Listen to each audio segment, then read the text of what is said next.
내 맘대로 셀프 교실에 오신 여러분들 환영합니다. 이번 영상은 집에서 밥을 잘 안 해 드시는 분들을 위해서 EM 발효액을 만들 때 쌀뜨물을 대신에 만들 수 있는 방법인데요. 자, EM 원액과 설탕, 그리고 오늘 쌀뜨물을 대신에 사용할 것은 바로 이것, 밀가루입니다. 미생물을 증식하기 위해서는 먹이인 탄수화물과 당이 필요한데요. 보통 가정에서 탄수화물로 쌀뜨물을, 또 당으로 설탕을 사용합니다. 헌데 밥을 안 해 먹으면 쌀뜨물을 구하기가 어렵죠.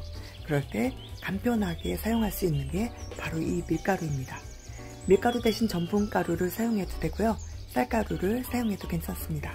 자, 그리고 소량의 소금이 필요한데요. 소금은 미네랄을 보충해주기 위해 넣는 거기 때문에 맛소금이나 정제소금이 아닌 꼭 국산 천일염을 사용해야 합니다. 깨끗하게 세척한 2리터 페트병에 물을 채워줍니다. EM 발효액을 만들 때 깨끗한 통을 사용하지 않으면 실패 확률이 높기 때문에 항상 통은 깨끗하게 세척 후 사용하는 게 좋습니다. 여기에 EM 원액을 소주잔으로 1컵, 설탕 1컵, 밀가루 1컵, 천일염 1티스푼을 넣어준 후 좀 더 질 좋고 향기로운 EM 발효액을 만들기 위해서 허브를 넣어줍니다. 집에서 키우는 생허브나 드라이허브, 티백을 넣어줘도 괜찮고요. 오렌지 껍질이나 귤 껍질 등을 넣어줘도 됩니다. 이 과정은 생략하셔도 사용하는데 전혀 문제가 되거나 그러지 않으니까 패스하셔도 되고요. EM 특유의 향이 있잖아요. 그게 좀 불편하신 분들은 이렇게 만들어 사용하시면 굉장히 좋습니다. 또 재료를 넣는 순서도 전혀 문제되지 않으니까 손 가는 대로 하시면 됩니다만, 밀가루가 페트병 안으로 다 들어가지 않고 깔때기에 남아있으면 당황할 수도 있기 때문에 EM 초보분들은 처음부터 물을 채우지 않고 가루 종류를 먼저 넣은 후에 마지막에 물을 넣는 게 편할 수도 있을 것 같습니다. 물을 채울 땐 끝까지 꽉 채우는 게 아니라 미생물들이 숨 쉴 수 있는 여유 공간을 5cm 이상 남겨줘야 합니다. 자, 뚜껑을 닫고 내용물이 잘 섞이게 흔들어준 후 따뜻하고 직사광선이 들지 않는 곳에서 발효를 시켜줍니다. 온도에 따라 차이가 있긴 하지만 대부분 일주일에서 길면 보름 안에 발효가 끝납니다. 30-40도의 온도에서 발효가 가장 잘 되고요. 낮은 온도에서는 미생물들이 활동을 못해 발효가 잘 되지 않기 때문에 특히 영하로 떨어지는 한겨울에 베란다 같은 추운 곳에 두면 미생물들이 얼어 죽을 수도 있기 때문에 따뜻한 실내에 두는 게 좋습니다. 또 발효액을 만들 때도 겨울엔 좀 따뜻한 물을 사용하는 게 좋습니다. 발효 과정에서 가스가 차면서 페트병이 빵빵해지기도 하는데요.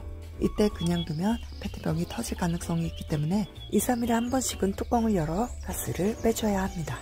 이때 뚜껑을 살짝 돌려서 가스를 빼주고 다시 뚜껑을 꽉 닫아서 밀폐시켜줘야 합니다. 자, 간혹가다 가스가 안 차는 경우도 있는데요. 가스가 안 찼다고 해서 발효가 안 된 건 아니고요. 휴무가 많이 자라면 가스가 많이 생기는 반면에 유산균 위주로 발효가 되면 가스가 차지 않는 경우도 있다고 하니까 이럴 땐 냄새로 판단하시면 됩니다. 발효의 성공 여부는 일주일 정도 후에 냄새로 확인하면 되는데요. 맡았을 때 시큼새큼한 막걸리 향 비슷하게 나면 발효가 잘 된 것입니다. 완성된 EM 발효액은 뚜껑을 많이 여닫으면 효과가 떨어지기 때문에 이 상태로 사용하기보다는 작은 용기에 나누어서 사용하는 것이 좋습니다. 나눠 담을 때도 꽉 채우지 말고 한 3분의 2 정도까지만 담아주는 게 좋습니다. 제가 EM 사용 초보일 때요, 멋모르고 가득 담아놨다가 뚜껑 열 때 터져가지고 너무 놀란 적이 있어요. 그 후론 안전하게 항상 이 정도만 담아놓게 되더라고요.